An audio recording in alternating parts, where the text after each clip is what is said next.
আসসালামু আলাইকুম। বাজার থেকে ফুলকপি এনেছি, আর ফুলকপির ডাঁটাটা কি করব? ওটা কি ফেলে দিব? জি না, আর যাবে না ফেলাফেলি, এবার হবে বাটাবাটি।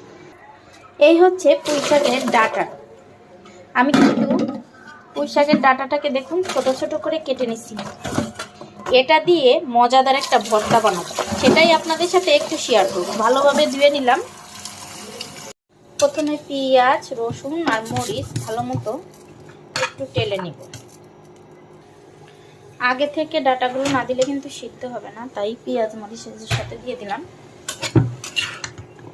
এটা ভালো মতো একবারে সিদ্ধ করে ভাজা ভাজা করে নিব। সামান্য পরিমাণে লবণ আর একটু হলুদ দিয়ে, এই যে অল্প পরিমাণে একটু পানি দিয়ে এটা ঢেকে দিব, যাতে ভালো মতো ডাটাগুলো সিদ্ধ হয়ে যায়। তখন আপনার সিদ্ধ হতে দেওয়া পানিটা শুকিয়ে যাবে, তখন সামান্য পরিমাণে কিছু তেল